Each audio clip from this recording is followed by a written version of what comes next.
স্কোরের আয়োজনে আপনাদের সঙ্গে আছি আমি শারমিন সুক্তা এবং আমার সঙ্গে আছেন ক্রীড়া সাংবাদিক সানি মৃধা। সানি মৃধা, কেমন আছেন আপনি? ভালো আছি, আপনি ভালো আছেন?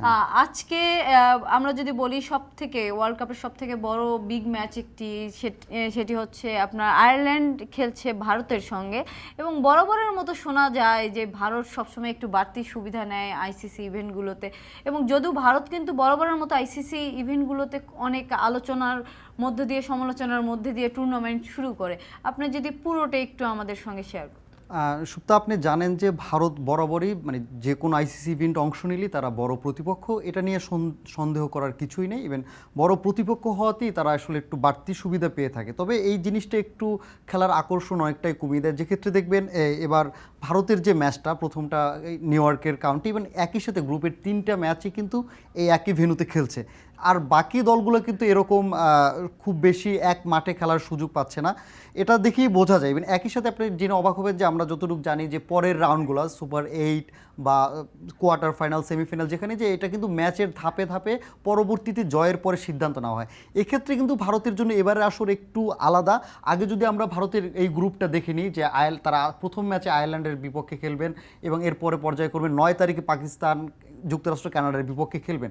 এরপরে যদি সুপার 8-এ যায়, তারপরে কিন্তু তাদের যে সুবিধাগুলো পাবে সেখানে কিন্তু বেশিরভাগ ম্যাচই থাকবে ভারতের সময় রাত অনুযায়ী, অর্থাৎ যুক্তরাষ্ট্র সময়ের থেকেও তারা প্রাধান্য দিচ্ছে ভারতীয় দর্শককে। কারণ আপনারা জানেন যে যুক্তরাষ্ট্রের সাথে বা সাবকন্টিনেন্টটা রাত দিনের একটা আমরা যদি এখানে দেখি ভারত হচ্ছে ভারতের দর্শকের যে আমরা জিনিসটা বলি, তাদের কিন্তু দর্শকের কোনো যেখানেই খেলা হোক তাদের একটা সাপোর্টিভ একটা জায়গা থাকে। সেই সঙ্গে তাদের গ্রুপটার দিকে যদি আমরা দেখি, গ্রুপে কিন্তু তাদের ছিল হচ্ছে কানাডা ছিল, যুক্তরাষ্ট্র ছিল, পাকিস্তান বরাবরের মতো এটা হয়তো আইসিসির একটা ইভেন্টে তারা প্রতিপক্ষ পায়। সেক্ষেত্রে কি পাকিস্তান এবং ভারতের ম্যাচ বাদে অন্যান্য কোনো ম্যাচ খুব কি এক্সাইটিং ম্যাচ আপনি দেখছেন? এক্সাইটিং না হলো টি-20 বিশ্বকাপে তো আমরা মানে এরই মধ্যে জেনেই ফেলেছি যে আসলে টি-20 এমন একটা ফরম্যাটের খেলা যেখানে ছোট দল বা বড় দল যে কোনো দিন যে কোনো দলকে হারিয়ে দিতে পারে। তারপরও ভারতের বিপক্ষে ম্যাচগুলোতে একটু ভারতরাই, যদি আমরা বলি ভারতের যে সক্ষমতা, আর আসলে এই গ্রুপটাতে আপাতত দৃষ্টিতে আসলে সবাই বলবে যে ভারতই ফেভারিট। আমরা যদি সেই সঙ্গে ভারতের আমরা স্কোয়াডটা দেখে নেই, ভারত রোহিত শর্মাকে অধিনায়ক করে এবং হার্দিক পান্ডেকে সহ অধিনায়ক করে তারা টিমটি সাজিয়েছেন। সেখানে এই দলটা নিঃসন্দেহে একটা শক্তিশালী দলই গঠন করেছেন। এবং সবচেয়ে মজার বিষয় কিন্তু গেলবার ভারতের মাটিতে ইন্ডিয়ার স্কোয়াডে 3 জন স্পিনার ছিল, এবার যুক্তরাষ্ট্রের মাটিতে খেলেও কিন্তু তারা এবার স্পিনার 4 জন নিয়েছে, মানে চাহালকে নিয়েছে, কুলদীপ যাদব, আকসার পটেল এবং রবীন্দ্র জাদেজা। নিশ্চয়ই এখানেও একটা কারণ আছে। আপনি জানেন যে ওয়েস্ট ইন্ডিজের যে পিচ মূলত দ্বিতীয় রাউন্ডের খেলা, কোয়ার্টার বা সেমিফাইনাল, ফাইনালগুলোও কিন্তু ওয়েস্ট ইন্ডিজে হবে, বিশেষ করে গায়ানার পিচ, যেখানে যদি ভারত সুপার 8 থেকে সেমিফাইনাল কোয়ালিফাই করে, এটাই তারা এরই মধ্যে জেনে গেছে যে তারা গায়ানায় খেলতে যাচ্ছে। সেক্ষেত্রে কিন্তু তাদের যে স্পিন সহায়ক, কারণ গায়ানার উইকেট সম্বন্ধে আমরা যতটুকু জেনেছি যে এটা এই সাবকন্টিনেন্টের উইকেটের মতোই আচরণ করে, অর্থাৎ সেই বিষয়টা হয়তো পূর্বে থেকেই তারা জানতে পারে, এটা তাদের জন্য সুবিধা হয়েছে। এক্ষেত্রে তারা কিন্তু স্কোয়াডটা সাজাতেও বেশ ভালো শক্তিশালী একটা স্কোয়াড দিয়েছে এবং স্পিনের এখানে আধিপত্য একটু বেশি দেখা যাচ্ছে। এই জায়গাগুলোতে হয় কি, ভারতটা আমরা জানি যে ঘরের মাঠে স্পিন সহায়ক উইকেটে তারা সুবিধাটা কাজে লাগিয়ে বিশ্বের যে কোনো দলকে তারা কিন্তু পরাস্ত করতে পারে। ভারত কিন্তু যে স্পিনারদেরকে রেখেছে, আপনি চাহাল বাদ দিয়ে যদি দেখেন, তারা কিন্তু খুব ভালো ব্যাটিং করতে পারে। আকসার প্যাটেল, জাদেজা, তারা কিন্তু আপনার লোয়ার অর্ডারে কিন্তু খুব ভালো একটি টিমের জন্য সাপোর্ট দিয়ে যায়। সেই সঙ্গে যদি আপনি পেসারদেরকে নিয়ে একটু বলতেন, কেমন হয়েছে ইন্ডিয়ান স্কোয়াডের পেসাররা তো আসলে এবারের তাদের একটা ব্যাড লাক বলাই যায়। সামির অসাধারণ একটি টুর্নামেন্ট ছিল লাস্ট ওয়ার্ল্ড কাপে, কিন্তু এই মুহূর্তে তারা তাকে পাচ্ছে না, ইনজুরির কারণে সে দলের বাইরে আছে। এছাড়াও কিন্তু মোহাম্মদ সিরাজ যদিও সাম্প্রতিক খুব একটা ফর্মে নেই। যদি বুমরার কথা বলি, বুমরা কিন্তু এবারের এত রান খরচে একটা আইপিএলে, যেখানে বুমরার ইকোনমিটা ছিল একদম চোখে পড়ার মধ্যে খুবই স্বল্প, এবং সে বেশ 20টার উপরে সম্ভবত উইকেট শিকার করেছেন। গায়ানার মতো উইকেটে কিন্তু বুমরা টাইপের যারা পেসার আছেন তারা কি একটু বেশি সহায়ক হিসাবে তাদের বলটি আপনি গায়ানার পিচে যদি সেমিফাইনালে ভারত উঠে তাহলে মানে স্পিনাররাই বেশি সুবিধা পাবে। তবে বুমরার যে ভ্যারিয়েশন, বুমরা তো স্লো রান আপ নিয়ে যেভাবে বল করে, নিঃসন্দেহে বুমরাও ওইখানে খুব ভালো করতে পারে। বাট এই জায়গা থেকে আমার মনে হচ্ছে যে আর্শদীপ সিং বা মোহাম্মদ সিরাজ হয়তো কেউ একজন এখান থেকে ড্রপ আউট হতে পারে। যদি ভারতের এটা তো বোলিং চ্যাপ্টারটা গেলো, এবং আমরা জানি যে ভারতের ব্যাটিং স্কোয়াডটাও কত শক্তিশালী। এই বিষয়টা নিয়েও যদি আমরা জানি যে ভারত এবারে ব্যাটিংয়ে হয়তো বিরাট কোহলি আছেন, বা যদি জয়সওয়ালের কথা বলি, এবার কিন্তু তিনি আইপিএলে অসাধারণ একটি মানে তার স্ট্রাইক রেটটা কিন্তু চোখে পড়ার মতো, 161 স্ট্রাইক রেট, এবং তার যে গড়, মাত্র 17টি ম্যাচ খেলেছেন সে, এবং বিশ্বকাপের মঞ্চে হয়তো সবার চোখ তার দিকেই থাকবে। সে যেভাবে স্টার্ট এনে দেন ইন্ডিয়ার জন্য, এবং সে এই আইপিএল সহ গত আইপিএলে সে কিন্তু খুব চোখে পড়ার মতো কিছু ইনিংস খেলেছে। যদিও এটা বিগ মঞ্চ, এখানে উনি চাপটা কতটুকু সামলাতে পারেন সেটাও একটা বিষয়। কারণ আইপিএল এর বিষয়টা কিন্তু আইপিএল সচরাচর তারা খেলে থাকেন, ওই রকম একটা প্ল্যাটফর্মে মঞ্চে তারা খেলে অভ্যস্ত। তারপর আমরা দেখেছি ভারতের কিন্তু ব্যাটার সাম্প্রতিক সময় যতই ভালো ধরো বিগ ম্যাচে বা সেমিফাইনাল ফাইনালে গিয়ে তারা কলাপস করে, এটাও একটা বিষয়। এখানে অভিজ্ঞতার একটা দেখেন ইন্ডিয়ার যেমন আমরা জয়সওয়ালের কথা বলছিলাম, পান্ট আছেন যে বেশ দীর্ঘ সময় একটা, কিন্তু এবারের আসরে একটা চমক হতে পারে, কারণ দীর্ঘ 1 বছরেরও বেশি সময় পর তার যে ইনজুরিটা ছিল, হ্যাঁ, সে ক্রিকেটে আবার ফিরতে পারবে এটা নিয়ে অনেকের শঙ্কা ছিল, এবং সে ফিরেছেন। ইভেন আইপিএলটা দুর্দান্ত করেছেন, এবং সবশেষ যে এই আজকে যে ম্যাচে ভারতের বাংলাদেশের এগেইনস্টে সে যে প্রস্তুতি ম্যাচটা লাস্ট খেলেছেন সেখানে কিন্তু বেশ দারুণ খেলেছেন, বোঝাই যাচ্ছে তিনি দারুণ ছন্দে আছেন, এবং বোঝাই যায়নি যে সে দীর্ঘদিন পরে সে এখানে। এবং সূর্যকুমার যাদবের কথা যদি আমরা বলি 360 ডিগ্রি, তার দিকে কি একটু আলাদা ফোকাস থাকবে কি দর্শকদের? কারণ সে আসলে চাইলেই চারপাশে খেলতে পারে, এবং খুব সাবলীলভাবে সে প্রথম বল থেকেই সে 4-6-এর জন্য যায়, তার ইন্টেন্টটা খুব হাই থাকে, এবং দর্শক আসলে এই টাইপের ব্যাটারদের খেলায় টি-20 ক্রিকেটে দেখতে চায়।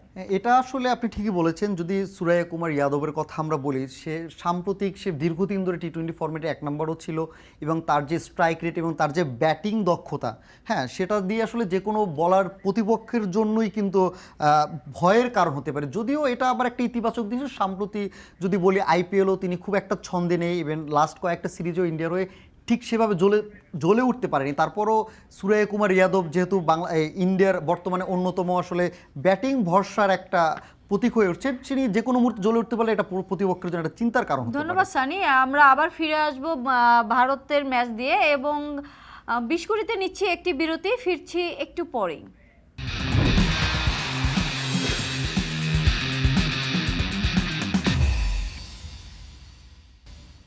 বিরতির পর ফিরে এলাম, আপনারা দেখছেন 20 কুড়িতে।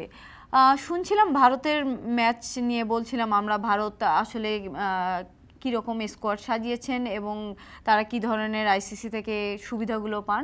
আমরা সেই সঙ্গে যদি একটু বলি যে গতকালের যে ম্যাচ হইল সেটা হচ্ছে আপনার স্কটল্যান্ড, এবং যদি আপনি ইংল্যান্ডের ম্যাচটি, স্কটল্যান্ড এবং ইংল্যান্ডের যে ম্যাচটি হয়েছেন, সেই সঙ্গে নেদারল্যান্ড এবং নেপালের ম্যাচ নিয়ে আমরা যদি একটু বলি, স্পেশালি আমার কাছে স্কটল্যান্ডের ব্যাটিংটা খুবই ভালো লেগেছে।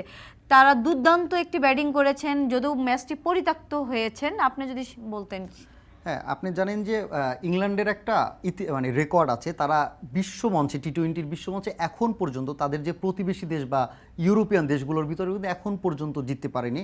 এর আগে আয়ারল্যান্ডের সাথে তারা হেরেছে, নেদারল্যান্ডের সাথে হেরেছে, এবং কালকে কিন্তু একটা সুযোগ ছিল সেই গোলক ধাঁধা থেকে, মানে হারের যে তাদের প্রতিবেশীদের কাছে হারা বা ইউরোপিয়ানের দেশগুলোর কাছে হারা, সেটা থেকে বের হওয়ার, কিন্তু আবহাওয়ার কারণে সেটা আসলে পারেনি, এবং পরিস্থিতি বৃষ্টির কারণে শেষমেশ কিন্তু ম্যাচটা পরিত্যক্ত হয়েছে। যদিও স্কোরটা দেখে নিই, স্কটল্যান্ড 10 ওভারে 90 রান করেছে, তো সেই ক্ষেত্রে কিন্তু বলতেই পারি তারা পাওয়ার প্লেতে কিন্তু খুব ভালো করেছিলেন। সেই সঙ্গে যে পুরো ম্যাচে 10টি ওভার খেলেছিল, তারা কিন্তু 90 রানের মতো একটি রান করেছেন। যদি হয়তো ম্যাচটা ফুল হইলে হয়তো আমরা একটা বড় স্কোরই দেখতে পারতাম। এটা কি ইংল্যান্ডের জন্য একটু চাপ হতো?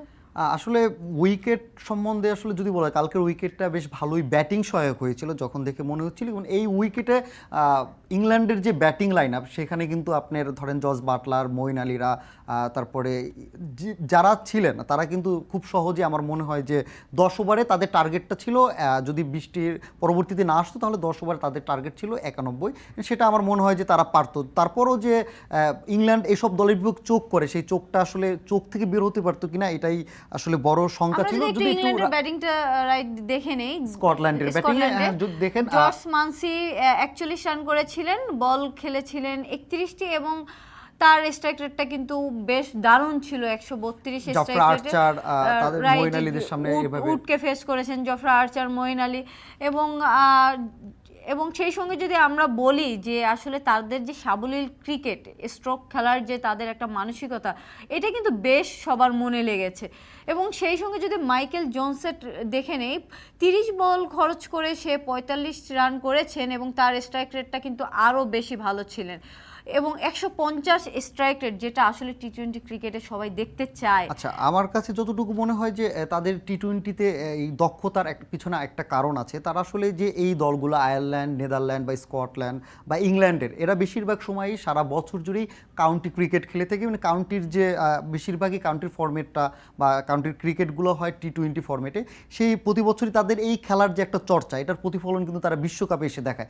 আপনি ওয়ানডে বা টেস্ট ওয়ানডে খেলাতে তাদের নিয়ে আপনি একটা কথা বলা যেতে পারে যে তাদের বিপক্ষে হারিয়ে দেওয়ার সামর্থ্য আছে, কিন্তু টি-20 ফরম্যাটে কিন্তু স্কটল্যান্ড বলেন বা নেদারল্যান্ড, এই দল, আয়ারল্যান্ড, এই দলগুলোর বিপক্ষে কিন্তু আপনি যত বড় দলই দাঁড় করান না কেন, আপনি কিন্তু মানে বলতে পারেন না যে এই দলকে হারিয়ে দেবে বা এই দল মানে ছোট প্রতিপক্ষ। টি-20 খেলাটাই এরকম যে আমরা আসলে কখনোই যত বড় টিমেই হই, আমরা বলতে পারবো না যে আমরা ডমিনেট করে জিতবো, কারণ এটা খুবই আনসার্টেন একটা গেম। কারণ খুব সীমিত ওভারের হওয়ার কারণে যে কোনো টিম যে কোনো দিন ভালো খেলে হয়তো জিততে পারে।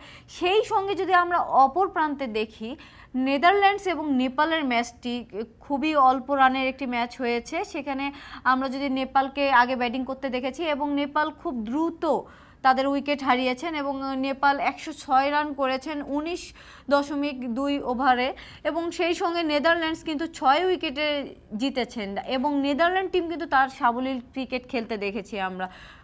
আমি যদি একটু বলি যে কালকে কিন্তু সাবলীল ক্রিকেটটা আসলে বলা যায় না, কারণ এখানে নেপালের কিছু ফিল্ডিং মিচের কারণে আর 2-1টা উইকেট পড়লে, আর আপনি দেখেন যে তারা কিন্তু এই রানটা করতে মাত্র 106 রানে পৌঁছাতে কিন্তু তাদের লেগেছে 18 মানে প্রায় 19 ওভার পর্যন্ত।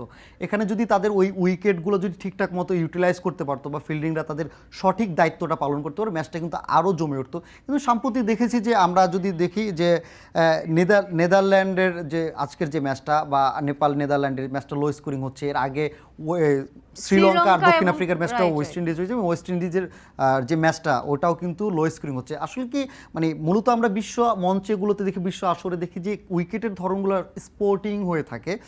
এবারের আসরে সেটা একটু ল্যাকিংস আছে কিনা, আর একই সাথে যে এবারের এই যে লো স্কোরিং হওয়ার কারণে দর্শকদের আগ্রহ একটু কমতে পারে কিনা, আপনার কি মনে হয়?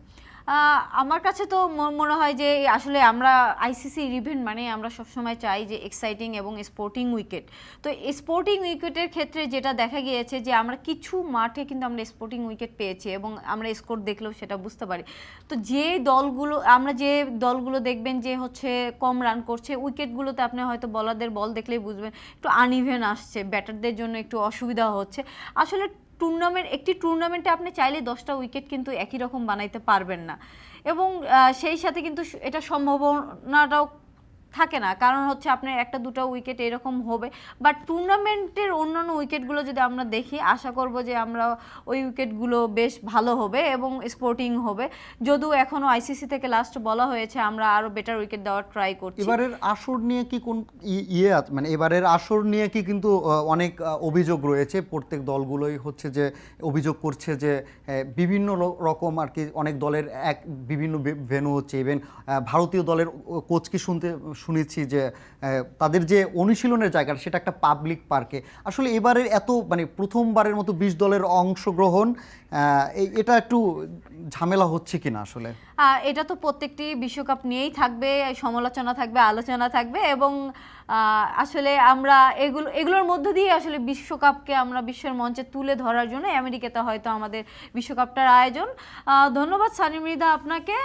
শেষ করছি 20 কুড়ির আজকের আয়োজন।